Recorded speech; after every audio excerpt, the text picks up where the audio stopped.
Hi guys! Welcome back to my YouTube channel, and for today's video ay pag-uusapan natin yung aking family planning.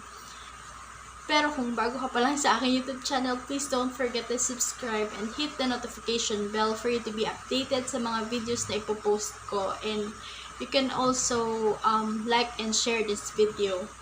And pa-follow na rin sa aking Amante Fam page, FB page, and sa TikTok, Kimberly Cias. So, yung family planning ko is hindi ko siya pinili. Yan yung suggestion ng aking OB-GYN on that day na manganganak na ako sa baby ko. So, yun, pinapirma nila ako, then in-explain nila sa akin kung ano yung IUD, and yun nga, nagustuhan ng mother ko since yung mother ko is ang kasama ko. And, pero guys, kasama ko naman yung partner ko. Sadyang parang sa hospital kasi na kung saan ako nanganak, hindi pwedeng dalawa yung magbabantay or mag-aasikaso. Isa lang kasama ng pasyente. So, ayun nga. Yung IUD guys is, papakita ko sa inyo dito yung picture kung paano siya nilalagay sa ating ovary.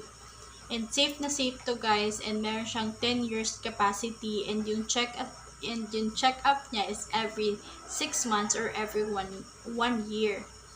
And kung paano magpapa-check up, kung paano ikaw i-check up pala, is parang manganganak ka lang guys. As in, ihiga ka, tas open nyo lang yung legs nyo, ganon.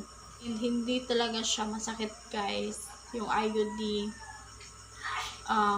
Kailangan nyo lang maging maingat rin kasi, yun nga, kagaya ko, first time mom, and kung gusto nyo rin parang feel nyo hindi nyo pa pwedeng masundan yung baby mo, like me kasi nga cesarean ako, so medyo matagal pa yung mag-heal yung tahi, kaya kailangan dapat pag-isipan natin mabuti kung ano yung magandang family planning na gagamitin natin.